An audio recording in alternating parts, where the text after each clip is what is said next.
Hi, this is Kendra from Pencil and Pigment, and today is Tuesday, which means we're doing art around the world. And for the month of March, I am doing the country of Nigeria. And today I wanted to talk about knock culture and knock art and some terracotta knock sculptures. So knock culture is actually named this after the Ham village of Knock. And the knock culture appeared in Nigeria around 1500 BC, and their culture lasted about 2,000 years. So I want to look at the knock terracottas, and these represent the earliest forms of sculpture, like art that was in West Africa and were made between 2,900 and 2,000 years ago. So these have been around for a while. Here is a female, and here is a gentleman on a horse. And these sculptures are sort of coil built, and they're hollow and nearly life-sized human heads. So these heads are about the same size as our human head.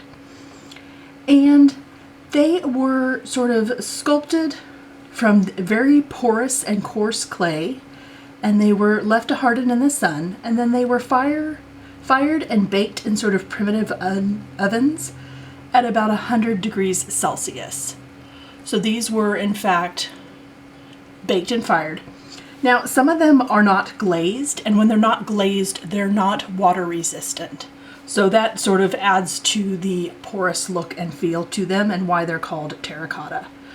So there's actually 3 style periods of these knock sculptures.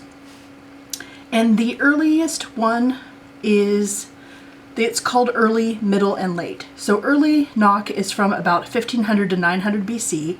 And that art was small, it wasn't really well preserved, but it was richly decorated with elaborate patterns and drawn lines that were very fine and sometimes included cross-hatching.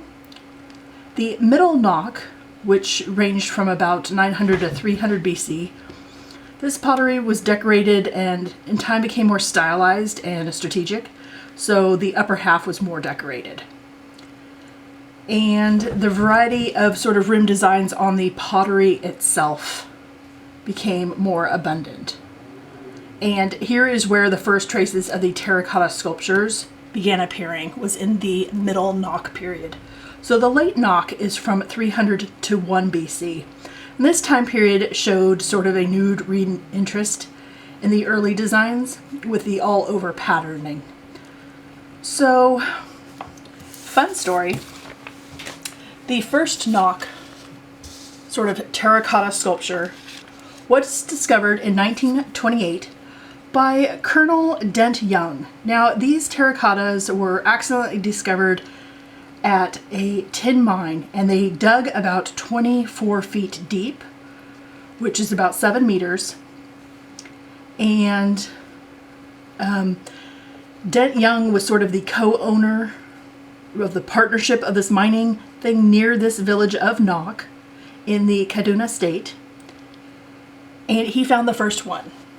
So we're going to fast forward a little bit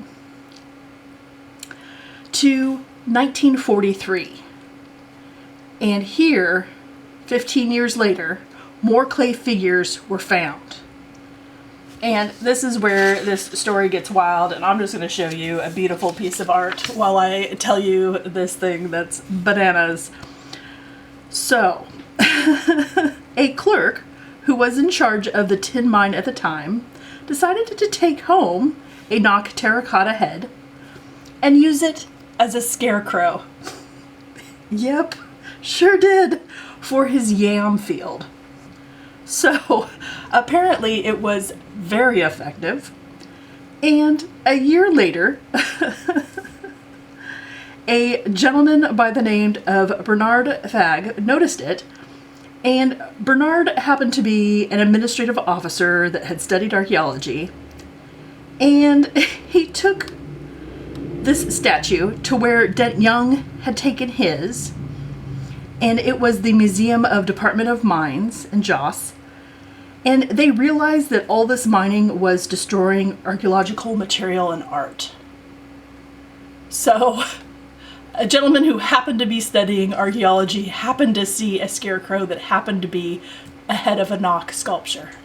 Absolutely wild to me. So here is sort of a three-dimensional piece that wraps around. So what were these sculptures actually for? They are not too sure. So there's some theories that they were like an ancestral portal, that's a cool idea, a grave marker, charms to prevent crop failure, infertility, or illness. Some were larger, that had large bases, and they think they might have been used as sort of a rooftop finial, which a finial is sort of a cap at the point or end of a roof. And that's kind of a really cool idea. So the typical Knock features are very geometrical. There's sort of triangular eyes, and there's circles and like sort of half circles. They're very stylized and very recognizable.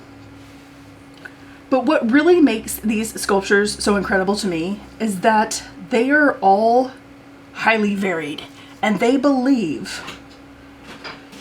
Can you hear my cats? I apologize. That these were all made and molded individually, and they were not cast from molds. So all of these were made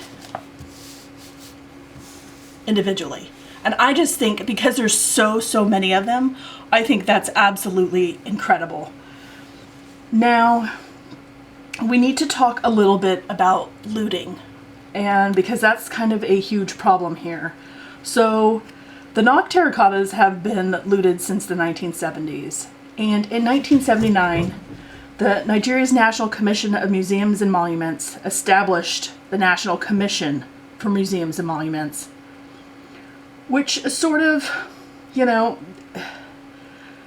it helps Nigeria's cultural heritage.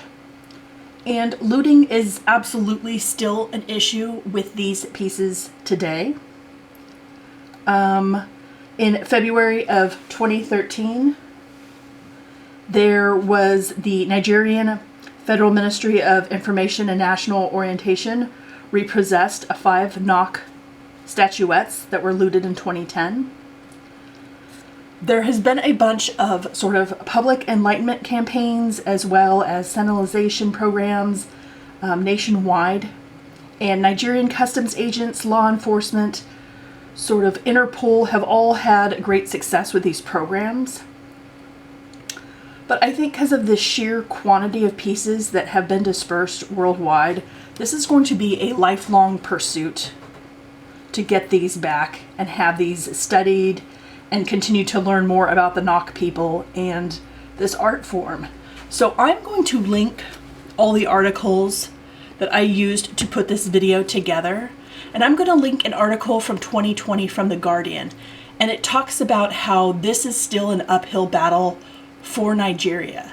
They just don't have the people to protect all these archaeological sites going on for the amount of sites they have happening. It's just, there's so much, and these pieces are all over the world, and they think maybe 90% have been looted. It's a huge issue.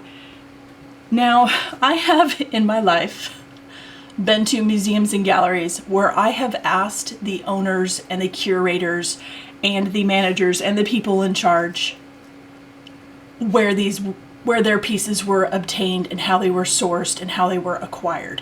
If the plaque of a piece doesn't talk about the rich history of how it came into their ownership or came into their borrow, if it's on loan from another museum, it's absolutely within your right to ask. And we should ask. These pieces are absolutely breathtaking. It's such a beautiful, beautiful sculptural pieces. I hope you enjoyed this video, and I will talk to you tomorrow. Bye.